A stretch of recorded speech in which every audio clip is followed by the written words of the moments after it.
The teleporter can be quite difficult to use at first, but once you understand how to use it, I think you'll find it quite satisfying.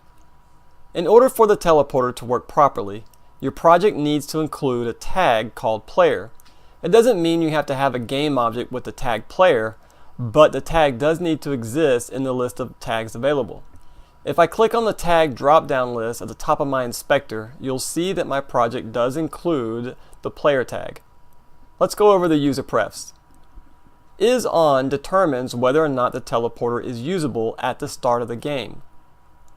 Hide teleporter determines whether the teleporter is visible or not. Instant teleport will make it so that the player is instantly teleported without any teleport effects. Default button text is the default custom text that will appear on the teleport button. Unavailable text is custom text that will appear on screen if the player tries to use the teleporter while it's off, in use, or unable to be used. Use destination names determines what text will appear on the teleport button. If unchecked, then the default button text will be used. If checked, it will use the destination names. If a destination name is blank, then the default button text will be used for that destination. Master destination overrides all other destinations. If you drag an object into this field, then it will be the only destination for the teleporter. Master name is the name of the master destination. It is the text that will be used for the teleport button if you have the option Use Destination Names checked. If you look at the teleporter, you'll see some Greek letters around the top surface. Each Greek letter can have its own separate destination. The teleporter's local z-axis points toward the Greek letter theta. If we move clockwise around the teleporter, the symbols are as follows: omega, psi, zeta, delta, gamma, phi, and lambda. You'll notice that our Smobs script includes each one of these destinations. To set a destination for any of these Greek letters, just drag a game object into the corresponding destination field. When you select that destination during gameplay, you'll be teleported to that game object. Each destination also has a name field. Whatever text you put in these fields will be used as the text for the teleport button, assuming that you have the option checked, Use Destination Names. Next, we have the Do Not Edit section. It's important that you don't edit any of the fields in this section, otherwise the teleporter may not function. But just in case you accidentally change one of these fields, or if it's empty, I'll go ahead and click on each one so that you can see where the objects are. The first one is the Teleport Effect Prefab. When I click it, you can see it highlight and revealing its location. So if it's missing, just drag it back to this field.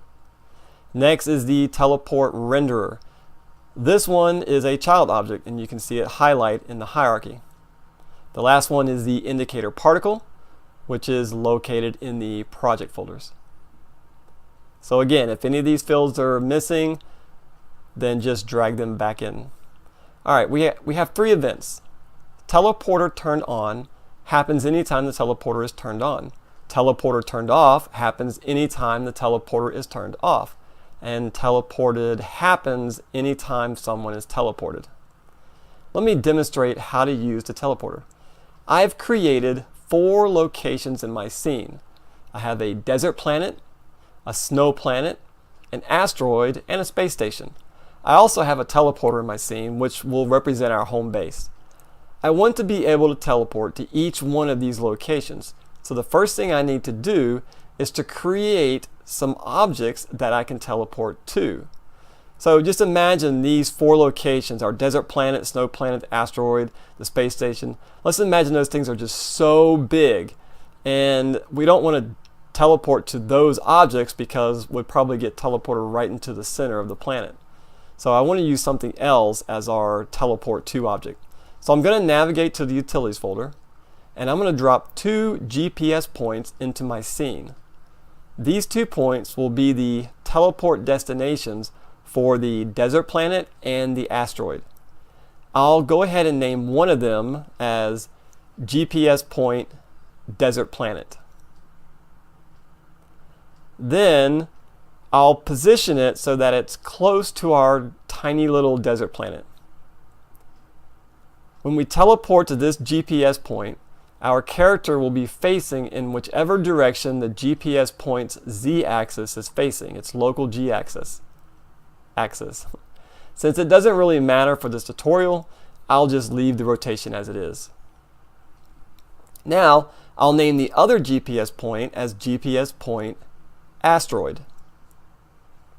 After I name it, I'll position it so that it's close to the asteroid. I'll navigate back to the platforms folder, and I'm going to drop 2 teleporters into my scene. I'll rename one of them as teleporter snow planet, and then I'll move it so that it's close to our snow planet. And for the other teleporter, I will rename it as teleporter space station. And once I have it named, I'll go ahead and move it close to our little space station. I'll also name the original, or rename rather, the original teleporter as teleporter home base. By naming all of our game objects, we now know exactly what each object is. This will make it easier to make all our connections. So let's set up our home teleporter. I want to make sure the option is on is checked, so that way we can use it at the start of the game. I also want to make sure that use destination names is checked. That way we can have the teleport button say whatever we want it to say. Since I want to be able to teleport to each destination from the home planet, I want to leave the master destination empty, because if we put something in the master destination, that will override all other destinations, and we don't want to do that. So I need to make sure that the master destination stays empty. Alright, the theta symbol already points towards our desert planet, so let's make it the desert planet's destination. I'll do that by dragging the desert planet's GPS point and dropping it into the theta destination field. And I'll also give the destination a name. Let's call it desert planet.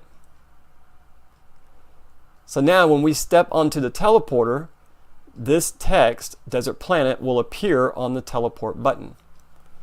Let's drag the snow planet's teleporter into the side destination field, and let's name the destination as snow planet. Next, let's drag the asteroid's GPS point to our delta destination. Let's name the delta destination as asteroid. Last but not least, let's drag the space station teleporter to the phi destination and then name that destination as space station. That completes the setup for our home base teleporter, but we have 2 other teleporters that we still need to set up.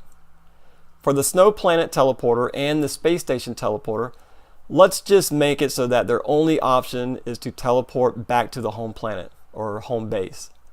So let's set up the snow planet first. I'll select the snow planet teleporter. I'll leave all the user prefs as they are. For the destinations, since we only have one destination back to our home planet, let's drag the home planet's teleporter and drop it into the master destination. And then let's name it as home base. Now let's do the same thing for the space station. I'll select the space station's teleporter, then I'll drag the home planet's teleporter and drop it into the master destination. And just like the snow planet, I will name it as home base. We now have all 3 teleporters set up, so let's test them out. Notice that there are 4 pips lit up on our teleporter, our home teleporter. These pips let us know which destinations are available. When we step onto the teleporter, we can choose which location we want to teleport to by facing our character toward the desired destination symbol. Let's turn our character until we're facing the desert planet location and then teleport. Now, it's not that we're facing the planet, the destination, we're facing the symbol, the correct symbol on the teleporter itself. Now, let's go try out the space station.